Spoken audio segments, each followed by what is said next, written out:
오늘 우리가 볼 하나님의 말씀은 역대하 21장에서 24장까지의 말씀입니다. 역대하 21장에서 24장까지의 말씀을 함께 보도록 하겠습니다.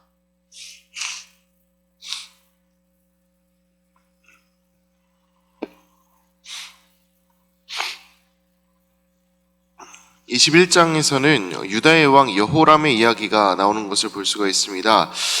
6절을 보면은 이 여호람에 대한 평가가 나오고 있는데 악을 행한 왕이라고 이야기를 합니다. 21장에 나온 이 여호람 왕의 그 삶을 돌아보면 이 여호람 왕이 악한 길을 갈 수밖에 없었던 몇 가지 잘못된 선택들이 나오는 것을 볼 수가 있습니다. 그 선택들을 함께 살펴봤으면 좋겠습니다. 첫 번째 그 잘못된 선택은 4절에 나옵니다. 우리 21장 4절의 말씀을 함께 읽어보도록 하겠습니다. 여호람이 그의 아버지의 왕국을 다스리게 되어 세력을 얻은 후에 그의 모든 아우들과 이스라엘 방백들 중 몇 사람을 칼로 죽였더라. 여호람은 왕위에 앉은 후에 자신의 형제들과 그리고 방백들 중에 몇을 죽였다라고 이야기를 하고 있습니다. 아무런 이유가 없이 이런 일을 행한 것으로 볼 때 아마도 이런 선택을 한 그 이유는 자신의 왕위를 지키기 위한 정적을 제거한 것으로 보입니다.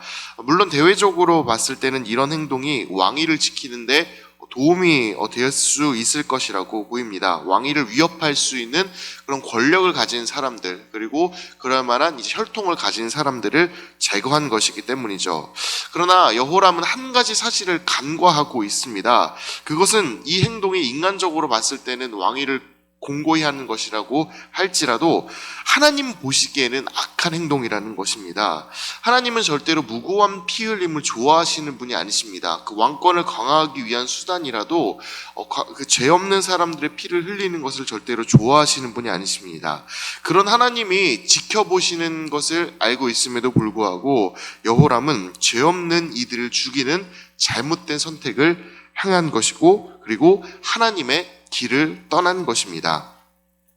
또 6절을 함께 읽어보도록 하겠습니다. 그가 이스라엘 왕들의 길로 행하여 아합의 집과 같이 하였으니 이는 아합의 딸이 그의 아내가 되었음이라. 그가 여호와 보시기에 악을 행하였으나. 이 여호람 왕은 아합의 딸과 결혼했다라고 이야기를 하고 있습니다. 아합과 그의 아내 이세벨이 어떤 삶을 살았는지 여러분들이 아마 잘 알고 계실 것입니다. 아합과 이세벨은 하나님이 반하는 모든 일들을 했던 그런 부부라고 생각을 하시면 됩니다. 그런 그의 딸들 역시도 부모가 하는 것을 보고 그대로 자라났던 것 같습니다. 그리고 그 배운 것을 여호람에게 시집와서 그대로 행동했습니다. 성경은 그 결과가 여호람이 아합의 집과 같은 행동들을 하였다라고 말을 하고 있습니다. 실제로 11절을 보면은 산당을 세워서 사람들을 음행하게 하고, 그리고 수많은 그 유다의 사람들을 미혹했다라고 이야기를 하는 것을 볼 수가 있습니다. 물론 인간적인 입장에서 본다면 이 북이스라엘의 그 아합의 딸과 결혼하는 것은 정략 결혼으로서 외교적으로 굉장히 좋은 정책이라고 보일 수도 있을 것입니다. 그러나 여호람은 깊은 생각을 하지 않았습니다. 아합과 그의 가문이 하나님 앞에 얼마나 큰 잘못을 하고 있는지, 그리고 그 잘못들이 이 딸들에게도 어떻게 전해져 내려오는지, 이런 것들을 생각하고 있지 않은 채 악한 길로 행한 그 아합의 딸을 아내로 맞았고, 그 결과는 오늘 성경에서 보시는 것처럼 아합의 가문이 저질렀던 그 악을 그대로 따라갔다라고 이야기를 하고 있습니다. 이런 결과가 나온 이유는 무엇일까요? 여호람의 그 모든 결정 과정에서는 하나님이 없었습니다. 그 어떤 과정에서도 여호람은 하나님의 뜻을 묻지 않았고 인간적으로 좋아 보이는 길을 택합니다. 그 길이 악한 길일지도 파악하지 않고, 따라서 그 결과 가운데 어떤 일들이 벌어질지도 전혀 생각하지 않은 채 눈으로 보기에 좋은 일, 그리고 인간적인 판단으로 봤을 때 이득이 되는 일들을 따라가는 것을 볼 수가 있습니다. 따라서 우리도 이 여호람의 이 예시를 통해서 하나님의 뜻을 묻고, 그리고 하나님이 어떤 것을 원하는지를 알아가는 것이 얼마나 중요한지를 알 수가 있습니다. 하나님의 뜻을 먼저 묻는 것은 모든 일보다 선행되어야 하는 중요한 것입니다. 그 길만이 우리를 바른 길, 그리고 정답으로 이끌 수 있기 때문입니다. 그렇게 항상 하나님께 묻고 삶의 옳은 방향을 선택하는 우리가 될 수 있기를 진심으로 바랍니다. 22장으로 넘어가면은 9절까지 아하시아 왕의 이야기가 나오는 것을 볼 수 있습니다. 아하시아 왕 역시도 앞선 왕들의 행동에서 벗어나지 않고 하나님 앞에 악을 행하는 것을 볼 수가 있습니다. 그 이유는 그의 어머니가 아합의 누이인 아달랴였기 때문입니다. 3절의 말씀을 보면은 이 여인이 아하시아를 깨워서 악을 행하게 하였다라고 이야기를 하고 있습니다. 이 사건을 통해서도 알 수 있는 것은 그 부모가 가지고 있는 그 신앙관이 자녀들에게 얼마나 큰 영향을 미치는가입니다. 악한 길을 따르는 그 부모의 모습에서 선한 자녀의 모습이 나타나기는 불가능에 가깝습니다. 그러나 반대로 선한 부모의 모습은 자녀들이 보고 배우게 됩니다. 따라서 우리도 자녀들에게 선한 모습, 신앙의 본, 그리고 하나님을 섬기는 길이 무엇인지 알 수 있도록 항상 그 길을 걸어가는 것이 중요하겠습니다. 10절부터 보면은 아하시아가 죽고 그의 어머니인 아달랴가 이 왕권을, 유다의 왕권을 유린하는 이야기가 나옵니다.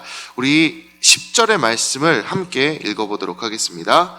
아하시아의 어머니 아달랴가 자기의 아들이 죽은 것을 보고 일어나 유다 집의 왕국의 씨를 모두 진멸하였으나, 아달랴는 자기의 아들 아하시아가 죽자 왕권을 스스로 찬탈하려는 목적을 가지고 유다 왕국의 씨를 모두 진멸을 했다라고 이야기를 합니다. 이 왕권을 이을 만한 그 다윗의 자손들 중 유력자를 모두 제거하고 자신이 그 자리를 차지하려고 한 것입니다.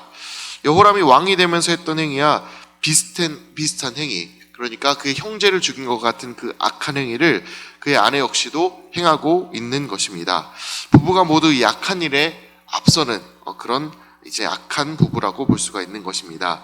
이런 아달랴의 이 계획으로 인해서 유다의 왕국은 그 대가 끊어질 위기에 처하게 됩니다. 왕위를 이을 사람이 이제 없으면 북이스라엘의 아합 가문의 아달랴가 유다 왕국을 차지하게 되기 때문이죠.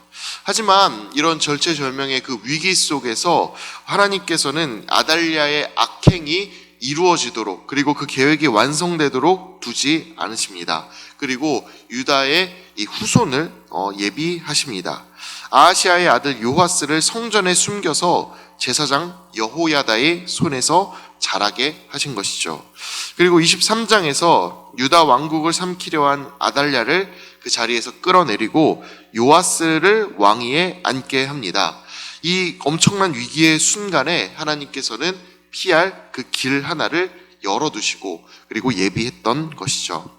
이 상황을 보면서 우리는 어떤 어려움 속에서도 길을 만드시고 방향을 인도하시는 분이 하나님이심을 알 수 있습니다.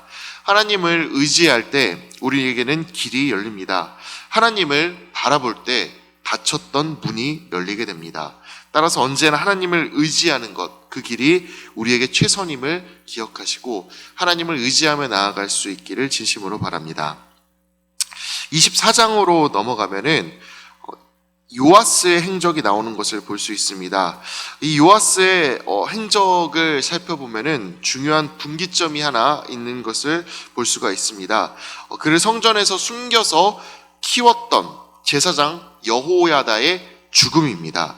여호야다의 죽음 전과 후로 이 요아스의 행적은 180도 변합니다. 그래서 2절은 그의 행적을 굉장히 독특하게 전하고 있습니다. 우리 2절의 말씀을 함께 읽어보도록 하겠습니다. 제사장 여호야다가 세상에 사는 모든 날에 요아스가 여호와 보시기에 정직하게 행하였으며, 제사장 여호야다가 사는 날 동안에는 이 요아스가 아달랴가 파괴한 성전을 수리하고 그리고 성물들을 다시 만드는 행보를 보입니다. 무너진 그 신앙의 근간이 되는 성전과 그리고 이 악한 모습들에서 이 신앙을 회복하는 운동을 진행했던 것입니다.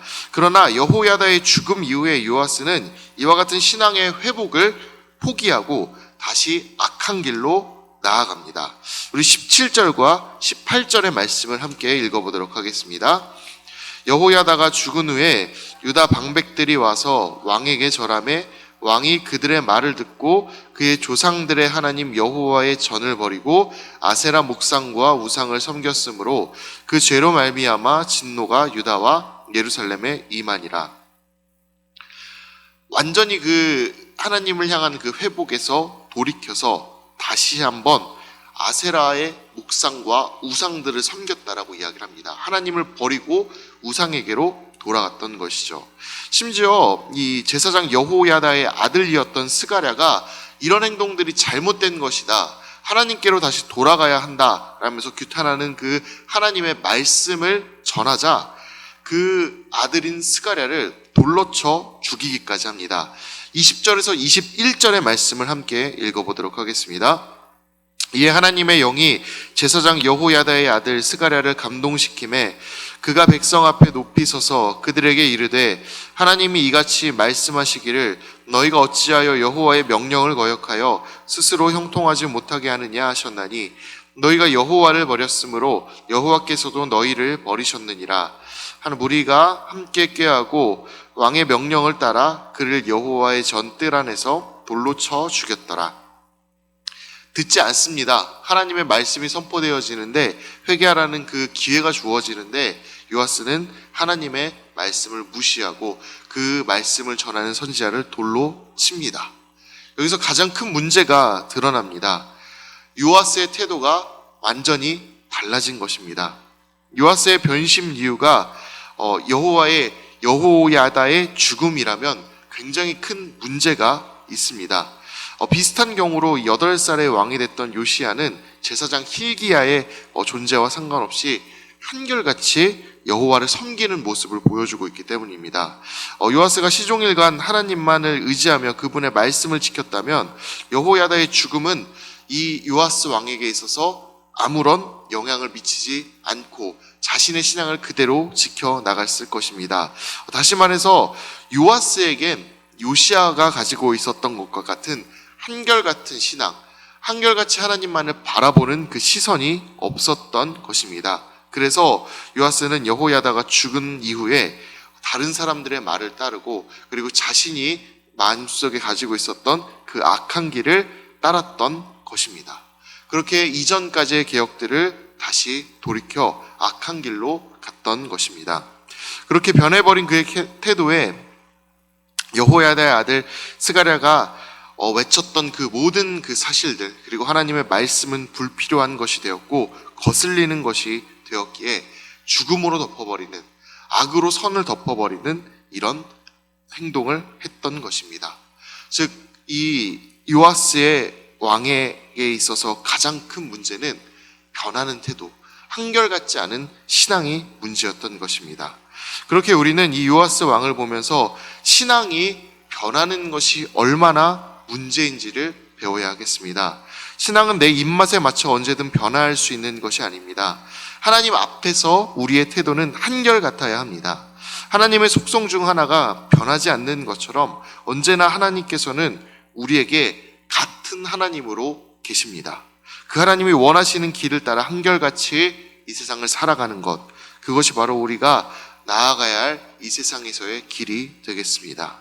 그렇게 항상 신앙의 모습을 함께 지켜나가는 우리가 되길 진심으로 소망합니다. 그리고 바른 소리를 듣고 그 우리를 향한 하나님 아버지의 그 기회 가운데에서 언제나 하나님께로 돌이킬 수 있게 되는 열린 마음과 바른 판단을 갖도록 항상 기도했으면 합니다. 이제 역대하 21장에서 24장까지의 말씀을 경청하도록 하겠습니다. 주의 말씀은 내 발의 등이요